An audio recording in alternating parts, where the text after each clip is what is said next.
The endgame is the most difficult part of the game to play. Precision is required. And I think what we would most benefit from is method to help us here. That's what I'm going to try and teach you.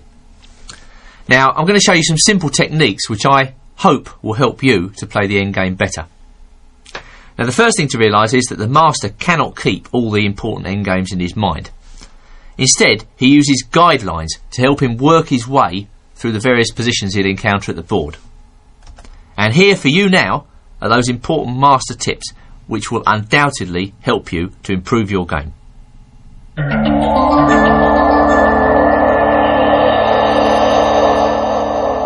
In this little section, you're going to learn how important the king is in the endgame. The king is a strong piece. Use your king aggressively and actively. Now, this really is a fabulous example coming up, illustrating that the king is indeed a strong piece. And it's from a game between Mikhail Tal and Lisitsyn from the Leningrad tournament in 1956. Here, just assessing the position, we actually see that Tal is a pawn down. He sacrificed the pawn deliberately in order to lame black's pawn structure to create some nice dark squared holes on c5 and d4, and as you can see, the bishop on c8 is a bit of a mess. But I wonder if anybody would play Tal's next move without very, very careful reflection. Tal played an amazing move here. He played king d2. I think this is a remarkable move actually, and it's the introduction to an odyssey where the white king actually roams all over black's position, picking off material. The key to it all is a black pawn structure. It doesn't really work in very well with the bishop on c8. And whereas all of black's pieces are blocked in, unable to attack the white king, this gives the white pieces more of a free hand, especially the king. And let's see the next few moves to see how Tal takes advantage of this. King c3 was the next move. Black played f4, trying to get the bishop out, and then king d4. The key to all this remarkable play is the fact that there's little danger to the white king. For instance, looking at the position, which black piece can even put the king in a dangerous check here? Meanwhile, the king continues his journey. He may well threaten king c5 here, or if not, knight c5, and the black position is under tremendous pressure. Well, Lisitsyn played sensibly. He brought his bishop out to f5, trying to exchange off his bad bishop for white's good bishop. Not so bad, but it's what remains on the board that counts. Tal played rook d2, guarding the second rank, and black played rook e6, not so much to defend his pawn as to prepare rook h6. And this is another very important aspect of endgames, really. If you're defending, you've got to go for counterplay. You can't just sit there and let the guy run all over you with active play. I mean, you've got to try and do something in endgames. So, rook h6 is a correct move, it's a good move, and it hits the white h-pawn. Never mind, says Tal, I'm going to continue my journey up the board. And another wonderful king move, king e5. And now we see where the white king is headed. Well, of course, the king can't get there at the moment because the rook is actually preventing the king from getting into the position. But, well, black put his rook on h6 to take on h4. And when he does so, in comes the white king. So, we've had 8 moves since the start of the position. And the king has moved actually 5 out of those 8 moves. It's moved all the way from c1 up to d6. And really the black position is under heavy pressure here. It's very difficult for black to actually neutralise the power of white's king. In the endgame, the king is a strong piece. You've got to use it. Compare the kings here and you will see why white has a winning position. Well, black checked to avoid white snapping off the pawn at c6 straight away, and in came the king. Black played knight f5, trying to get his knight back into the centre, and yet another king move, king b7. It all becomes much more easy to understand now. The king is threatening to take off the a-pawn, and then white's pawn on a3 will just march all the way up the board to a8. Knight d4 was played. And that actually creates a threat. Again, Lisitsyn is proceeding on the basis, well, he can't really neutralise the white king, the power of the king, so he might as well go for counterplay. And so black has the idea of going rook to h2 here, as indicated, followed by f3. And Tal takes due note of that fact. He plays rook f2, an excellent move. He's very careful telling this to observe black's counterplay. Well, black played a5 now, trying to safeguard his queenside. White played rook takes f4 and now knight e6. Again, Lisitsyn is doing his best. He's playing his defensive role well, trying to exchange off pieces. But after rook g4 check, king f8, king takes c6 is actually payoff time. All those king moves earlier are about to bear fruit because that's the pawn back that white lost. There's no useful discovered check from the black knight, and therefore white is probably actually winning this position, simply because he's playing with an extra piece. White's playing with rook, knight and king, whereas black is only defending with rook and knight. The king makes all the difference. Lisitsyn tried to bail out into a rook and pawn ending, with knight takes c5, king takes c5, rook e6, but now king takes d5. And I think we can safely assess this position as winning for white. He's a pawn up, he's got the better king, and he's got a passed pawn looming on the b file. We'll talk a little bit more about passed pawns later on. It's very difficult at this stage for black to mount any resistance whatsoever. And the important thing is that you should note the passive black king. Let's see how the game finished.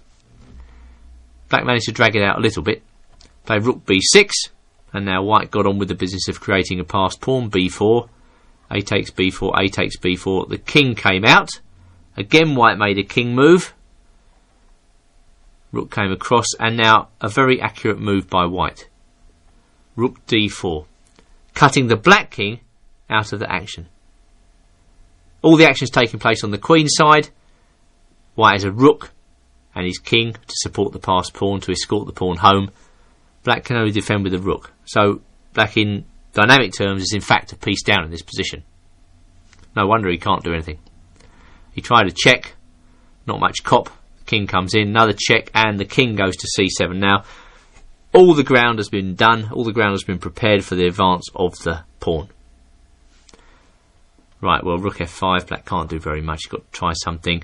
Another very accurate move by white, driving the king away. King goes to f6, and now the king has been pushed aside one more file.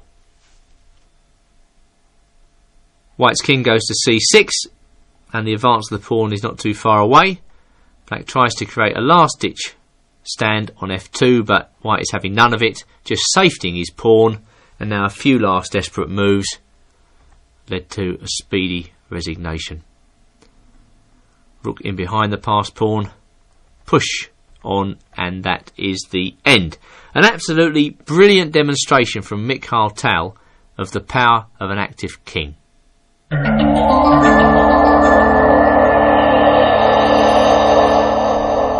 In the second section, we're going to learn what you should do when you're material ahead, and this is going to crop up a lot, let's face it.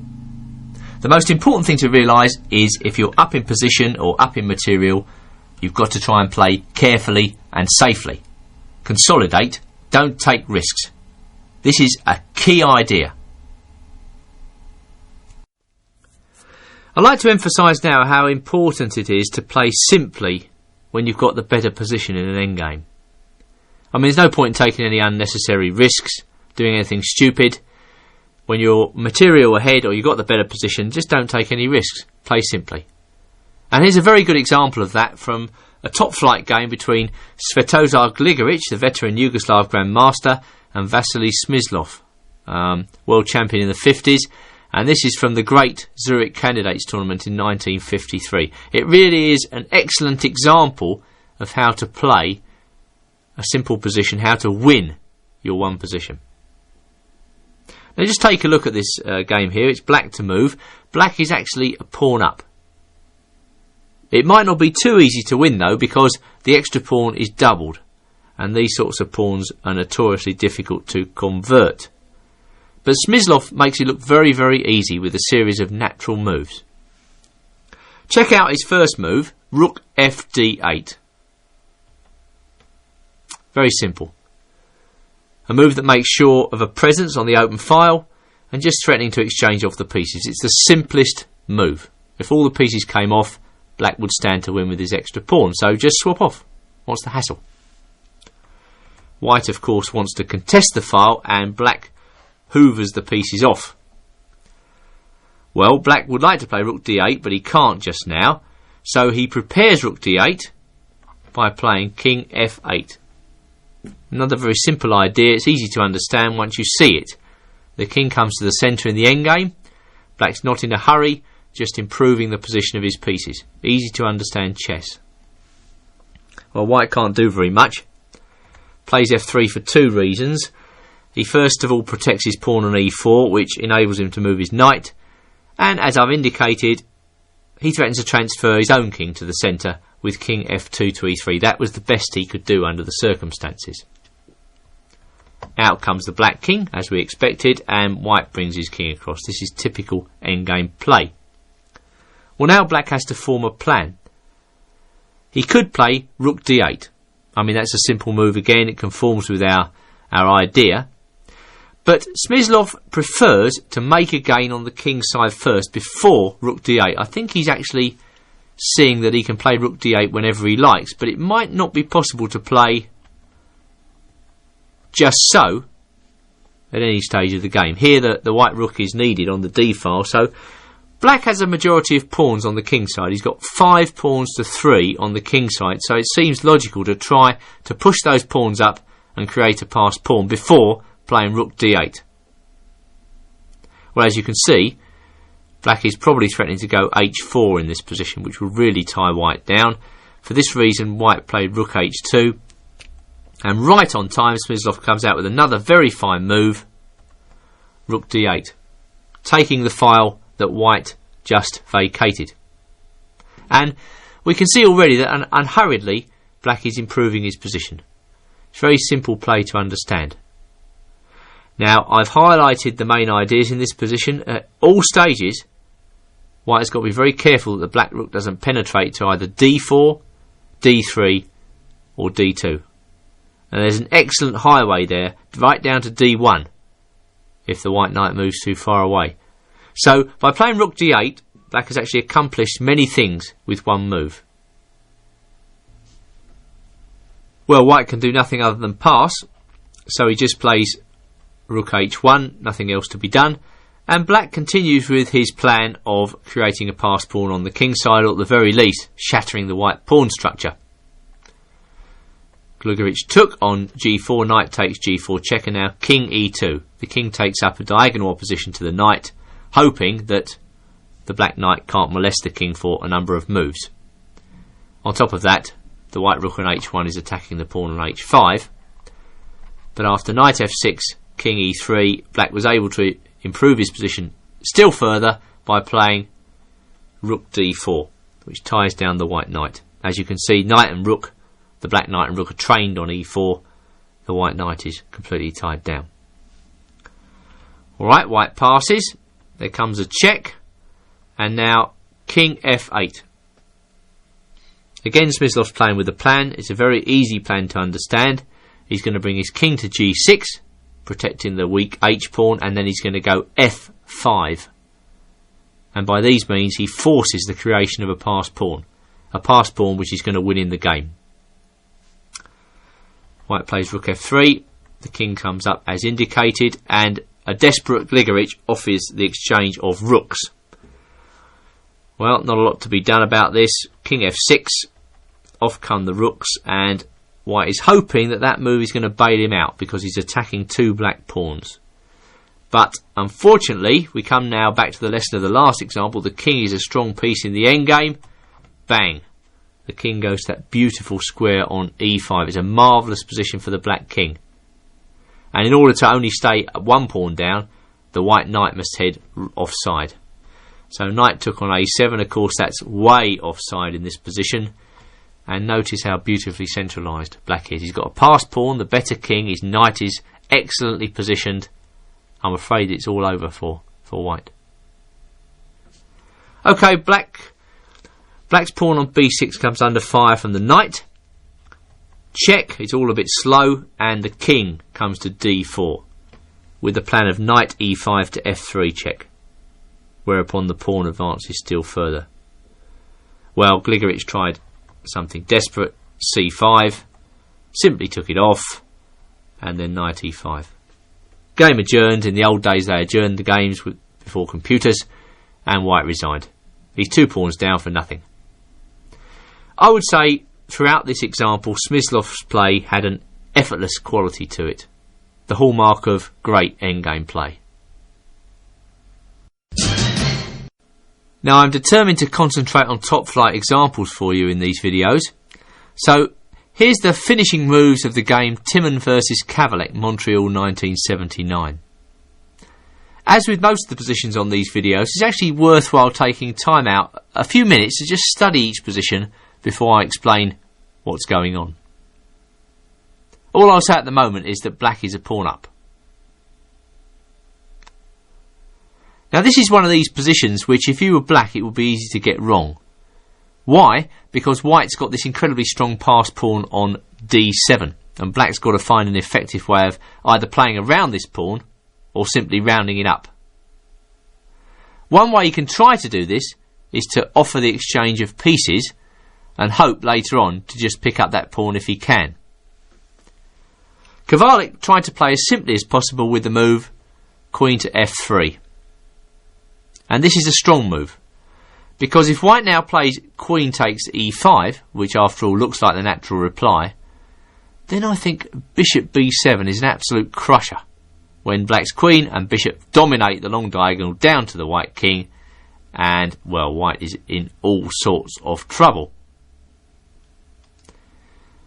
For that reason, queen takes f3 is the only move, and then rook takes f3. First objective had been attained by black. He's got the queens off. White played knight c4. Bishop takes c4, more pieces coming off, and now rook to c3. Well, suddenly white's strong pawn on d7 doesn't look so strong anymore, because, well, it's not going anywhere at the moment, and black threatens to bring his king across to e7. The net effect of that king march would be to tie both the white rooks down and give black's other rook, the one on c3, a free hand. As you can see at the moment, he's actually threatening to take the pawn on c4 followed by the pawn on a4, when the armada of black pawns on the queen side would just march down the board. So whatever white does now, it better be pretty good. Timon elected to jettison his pawn on d7 in favour of counterplay. He played rook e1, and strangely enough, rook takes c4 was the move. I mean, black could have moved his king across, but he preferred to just hoover some pawns off. Rook takes e5, and now king f7, just protecting the e7 square against infiltration. Rook came to d3, trying to activate the rook, and rook takes a4. So suddenly black is now 2 pawns up. Rook f3 was played, king g6, and now rook e7. This is actually Timon's last shot here. He's threatening rook d3 and then rook e8, hoping to promote his pawn. But Kavalek's next move was very accurate indeed. Rook came across to d4. Now both black rooks are trained on the pawn. White's got only one move to protect the pawn. He protects and attacks at the same time, but because of that beautiful rook on d4, black has got time for rook g8.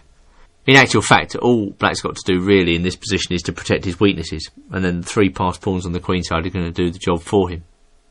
So white's last few moves are rather abject and lead inexorably to defeat. Rook d8, simple enough move. Rook e6, king f5, and that is it. White resigned. The 3 passed pawns on the queen side are about to have their say. Again, a very simple example by black. He made it look easy. He exchanged off the pieces, and then he won the game in comfort.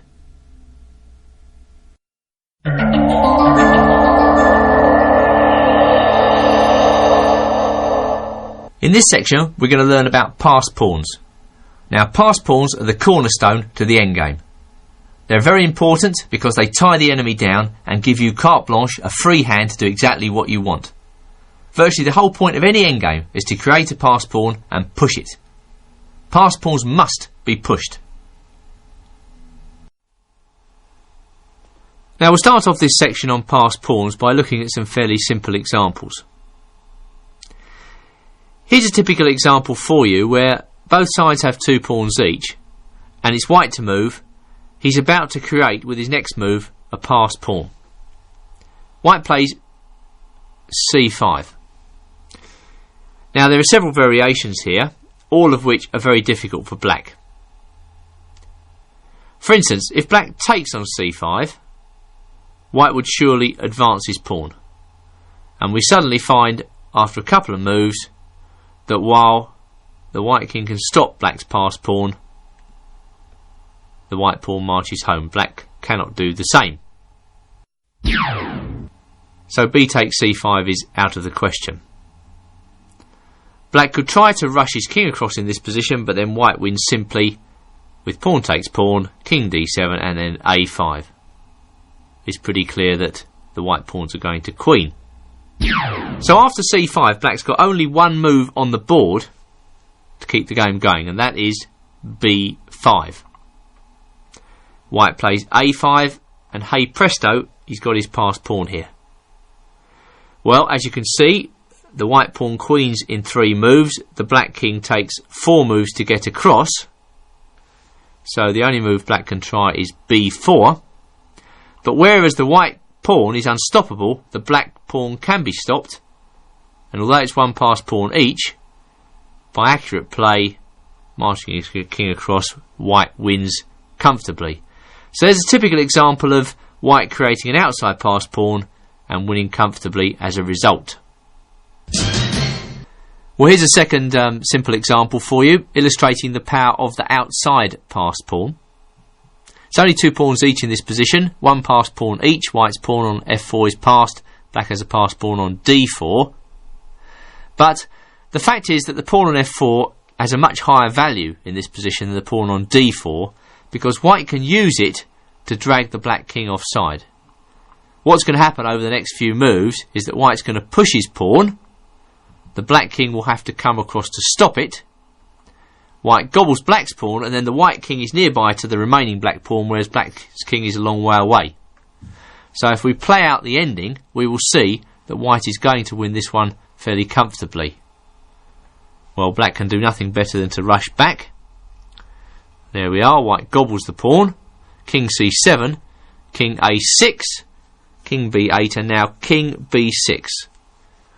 And we call this sort of situation the opposition. It's decisive opposition in this case. From white's point of view, the black king must give way, and then pushing the pawn, white finds a way of promoting the pawn fairly comfortably. The black king has to move aside, white comes in with his king, and the pawn queens. So in this case, it was the outside passed pawn that led to the win. Now in this example we encounter a third kind of passed pawn. This is the protected passed pawn, and it's the most powerful passed pawn of all. As you can see in this position, it's still 2 pawns each, 1 passed pawn each at the moment. There's a very powerful protected passed pawn here on b5, and black has the outside passed pawn on h7. Unfortunately, black's pawn is not enough to win the game for him. He tries to push the pawn, but whereas the white king can move across and actually gobble this pawn, the black king can't stray very far from c5, because if the black king comes forward, the white b pawn will just advance the queen. The protected passed pawn means really that your king is free to roam, whereas his king is completely tied down. And if we just play out this endgame, we will see exactly what that means.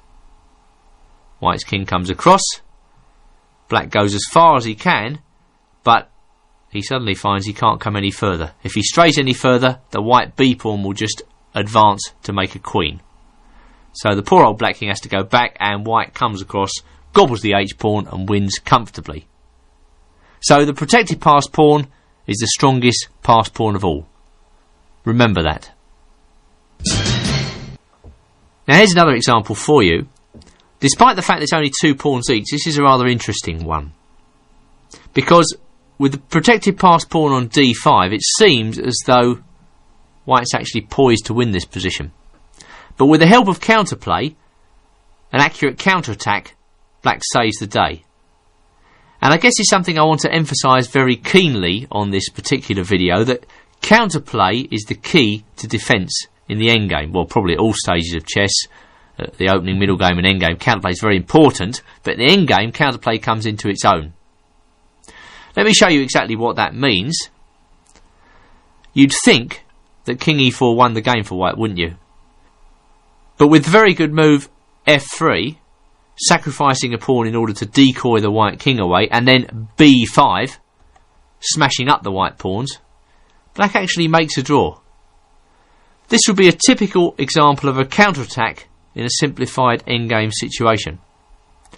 As you can see in this final position, it's child's play for black to just come across and take off the remaining white pawn.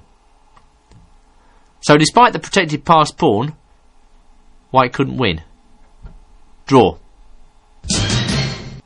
As a final example for you, illustrating counter-attacking methods against the passed pawn, we encounter another simplified position, 2 pawns each. White's got a protected passed pawn on b4, black an outside passed pawn on h7. And again it looks child's play for white to just march in, take the pawn off and wait for black to resign. But black manages to create a counter-attack here out of nothing. The king comes across and now king e4. King takes h5, king d3. Well, this is very good play by black. And I'm showing this example because it's a special situation. White's going to actually be allowed to queen his pawn. And if we just play the game out for a little while, nothing black can do to stop him. So black must try to get on with the business of pushing his own pawn. And under normal circumstances, you would think that white would be able to win this position. After all, he is queen for pawn ahead. But because the white king's so remote, and in this special circumstance, the black king is able to march into the corner at a certain point and create stalemating opportunities, this is actually a drawn position. Let me show you how. Well, the white queen has got to try and make some headway here, so she makes zigzag moves up the board. Attacking the pawn, black must defend. Attacking the pawn, black must defend, and now plays what looks like the killer move, queen to d3, forcing black's king in front of his own pawn, whereupon the white king makes a move towards the pawn. You would think that was all there was to it, wouldn't you? White just repeats the process, and the white king slowly comes across, forcing resignation. But let me show you now that this is a special case. Black moves out. He continues this checking sequence. White attacks the pawn.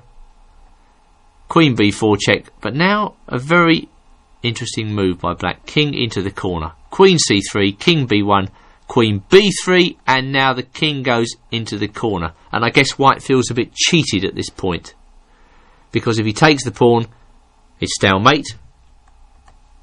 Just so. And if he doesn't take the pawn, what does he do? The pawn will queen. Therefore, the bishop's pawn, the c or h pawn, is a special case in this instance, and I ask you to bear it in mind. It crops up quite a lot in practical play.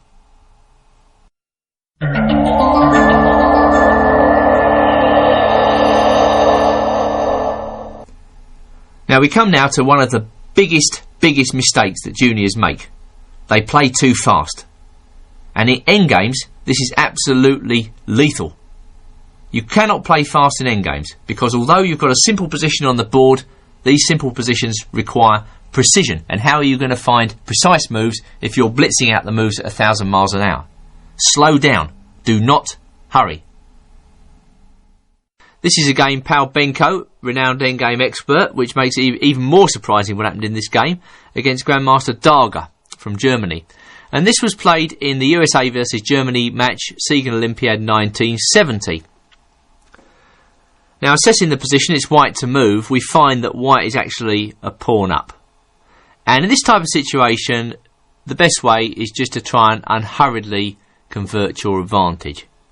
There should be some way for white to utilise his extra pawn over the next few moves. Maybe to create a passed pawn, slowly improve the position of his pieces, and then go on to win. That's the way to do it. Benko starts correctly. He improves the position of his pieces first of all. He played knight a6. attacking the black rook, but en route to a very good square for the knight at c5. As you can see, that influences the entire position, especially the position of the black king. Black tries to create some counterplay correctly, and again Benko plays the right move, just bringing up his king, improving the position of his pieces. And there the rook goes to h7. So Darga's doing the best he can. Give him some credit. He's activated his rook. We don't actually see exactly where that rook's going at the moment, but it's worrying White a little bit. Again, I stick by my assessment. White's a pawn up. He should really win. And again, Benko carries on with good moves. Rook a6. That's a very good move. Black passes. Marks time. And now g5. Well, so far so good for White, but this move is misguided for a number of reasons. First reason is White's hurrying to win. With g5, it's a slightly impatient move. He should improve his position still further with rook b6, as I've indicated, and then rook b8. If you imagine a white rook on b8 in this position, the rook has two important options. The rook can swing over to g8 to attack the g6 pawn, or it can stop on e8 and then threaten to come to e6. In each case, White's putting piece improvement before immediate action. Only when he's got his pieces on the best possible squares will he then take action. So I think rook b6 would have been the best move here, and I think White would have stood to win after that. I think the second reason I really don't like g5 is that after f takes g5, he's actually letting the black rook into the game. I mean, I don't say that's decisive or whatever. It's not a losing mistake by White, but it's taking unnecessary risk in this position. And finally, he's actually giving up his extra pawn. I mean, you know, you've had to sweat blood for this pawn. You might have worked the whole game to get a pawn up. Why are you giving it away? However temporarily, and I think this must be wrong. So, in this type of position, you've got to take what chances you can get, therefore Darga takes the pawn. I mean, he's probably absolutely relieved to see that move. Nevertheless, White is still winning after saying all that. It's just more difficult than it was. Why make life difficult for yourself? So here comes the rook improvement I mentioned earlier. I mean, White could have done this without actually giving black a pawn. And black tries to activate his pieces to the maximum, just hassling White really, because as you can see, the knight's maybe threatening to go knight check on e2 or knight check on e4. Rook comes to e8, and now g4. Again, a good move, I think. If the white king takes on g4, the black rook will come down, swoop down and take on f2. Therefore, white goes rook e6 check and snaps off the pawn on g6. Whereupon black continues with his hassling strategy, knight d1. Rook g7 check. And that sets a little trap, because of course if the black king comes to d6 now, then rook d7 is checkmate. So king to c8. This is the only move here. Rook g8 check, king c7. And now comes rather a silly move by white really, making the game unnecessarily complicated. The very best move here for white, I'm convinced, is just rook g7 check, repeating moves, driving the black king back. What could be more logical than that? And then a very simple move, knight d3, safely covering the f2 square. I mean, black's attacking white on f2, why not just defend? In this position, white should have enough positional trumps to win the game. Let's face it, he's attacking the pawn on g4 already. I think that's what white should have played. But Benko seems a little bit off colour in this position, and he tries to win the game in a rather unnecessarily flashy way. He played rook f8. Slightly surprising move. The idea of that is that it's only a temporary sacrifice. Knight e6 check, king d6, knight takes f8. The idea is that white is actually hoping to win this knight ending. But I can't really agree with this play, because in order to try and win, white has actually stranded his knight at the end of the board. It's going to take a few moves to get that knight back into the game, and black is going to use all that time to try and exchange off the pawns. And it's hereabouts that Darga really does start to play well. I mean, I think he's made the most of his chances so far, but hereabouts he really does start to play well. He first of all activates his knight. Knight to c3. The idea of that is to play c5 and to try and exchange off all the pawns. White brings his knight back from the dead, and now comes c5. The more pawns that are off the board, the better black's chances to draw. D takes c5, king takes c5, and I've highlighted two black ideas for you in this position that white has to worry about. Either the pawn advance to d4, just getting the pawns off the board, or the king coming to b4. It's noticeable that white's only passed pawn is stranded very close to the black king. Well, knight comes to e5. King b4, knight took off, king takes b3, and another pawn leaves the board, making it that much easier for black to draw this position. All he has to do now is to try and exchange pawn for pawn and then knight for the pawn, leaving white with only a lone knight against the king. White tries to bring the king up, black brings his king back, and now knight e5 check. Okay, king f4.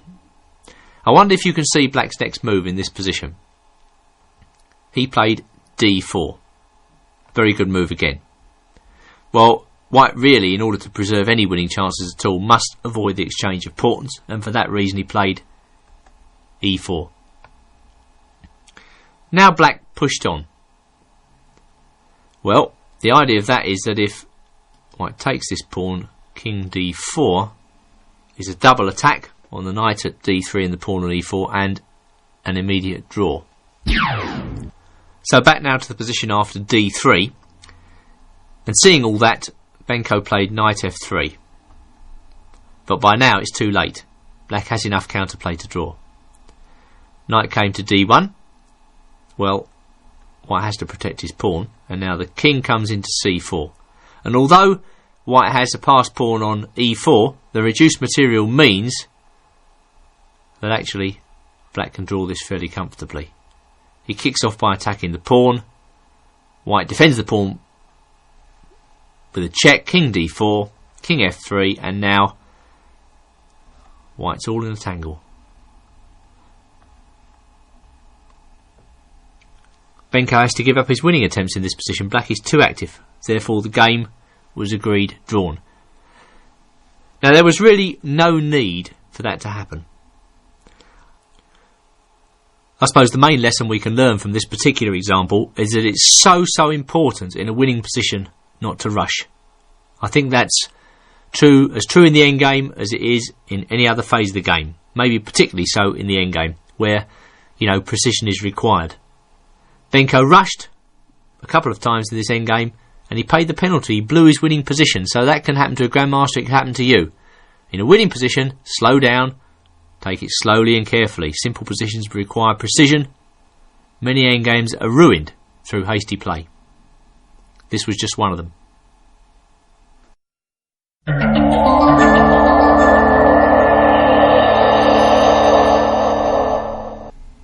And in the final section of this endgame video, I'm going to teach you how to plan. You have to play with plans throughout the game of chess, and this is no less true of the endgame than any other phase.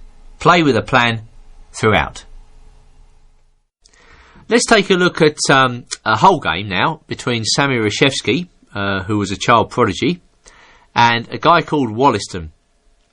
And this excellent game was played in the New York tournament during 1940. Now the opening is called the French defence.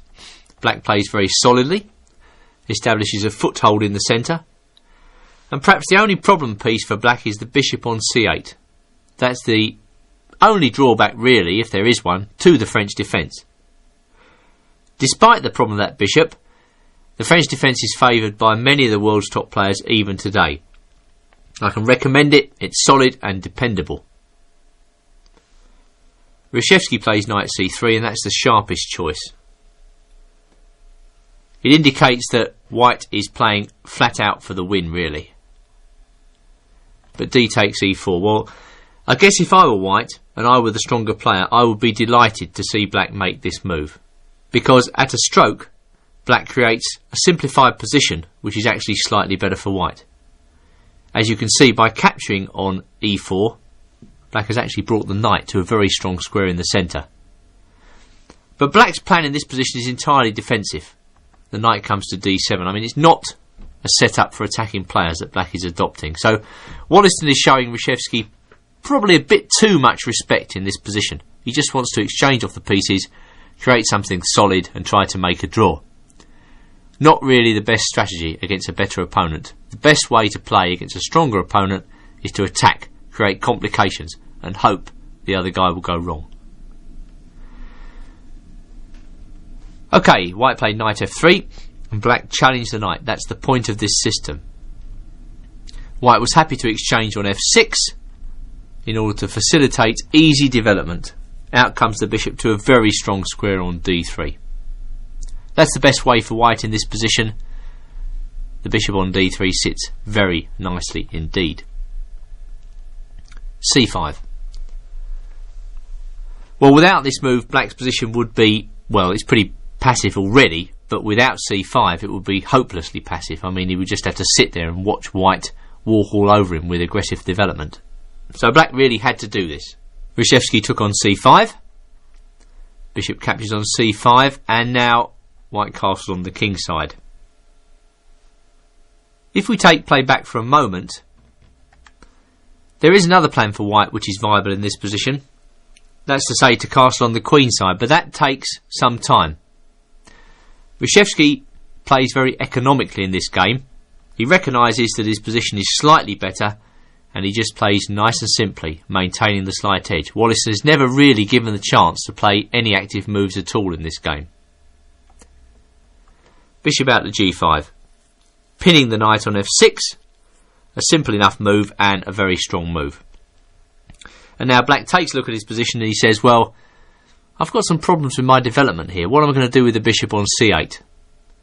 If you think like that, you come naturally to black's next move, b6, which is probably the best.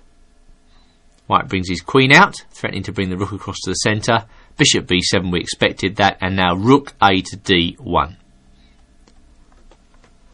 So this is more or less the optimum deployment for white in this particular opening. When he castles short, you can see all his pieces are on very good squares, and he threatens now bishop capturing on h7 check, which really would put the boot in on black's position. In fact, that would win the black queen, which explains black's next move. Queen to c7. So white took his chance to double the black pawns, and bishop takes f6. And after g takes f6, well, this is really the first interesting position of the game. Now, I know many white players who might become afraid at the power of the black bishops here. The fact is that black has developed his pieces as best he could, and there might be some counterplay to deal with if white ignores the attacking power of these bishops. Therefore, Reshevsky plays an excellent move here. Bishop e4. Now, many weaker players actually instinctively move away from exchanging the pieces. Don't just become one of those robots who avoids exchanges at all costs. Because the fact is, over the last couple of moves, white has messed up black's pawn structure. This makes endgames very, very appealing to him. So, exchanges here tend to favour white. And you'll see, as the game goes on, that Reshevsky is absolutely not afraid to exchange off the pieces, because he knows there's a good endgame waiting in the wings for him. Black brings his rook to the centre. White takes on b7. And now a very good move again. Knight to d2. Improving the position of his pieces. The knight heads for e4, which is a beautiful central post. Right, bishop dropped back to e7, and now knight came to e4. And this was possibly the only moment in the game when black had a chance to actually do something meaningful. Now in the game, Wollaston played rook takes rook. Now, just retracting that move for a moment, I think the very best chance for black here would be to play f5. Just to keep the pieces on, to try and get rid of the well-placed central knight. I mean, if your opponent's got pieces on good squares, if you can kick him away from those good squares, well, that's excellent chess, I think. And black could perhaps follow up f5 with bishop to f6. I mean, that would have limited white's advantage to minimal, small. Something to work with, sure, but not necessarily a winning position. Back at Wollaston's move, rook takes d1, and after rook takes d1, rook d8, well, black has to sit there really and watch a fine display of technique from here on in. Reshevsky took on d8 and queen to d3, improving the position of his pieces to the maximum. This is the first stage in White's winning plan. Black moved the bishop that was under attack, and White played h3, just freeing up the back rank, nice and quiet, waiting to see what black will do. Black played queen c7, and now another very strong move, queen to g3 check. Again, a move many players would shrink from. Simply they don't like their queens coming off, but Reshevsky has a clear plan here. He's going to try and create a passed pawn on the queen side to tie black down and then infiltrate with his king. As you can see, I've highlighted the important feature of this position. White has a 3-2 pawn majority on the queen side. So the exchange of queens is quite fine from White's point of view. Off came the queen, and now king f8.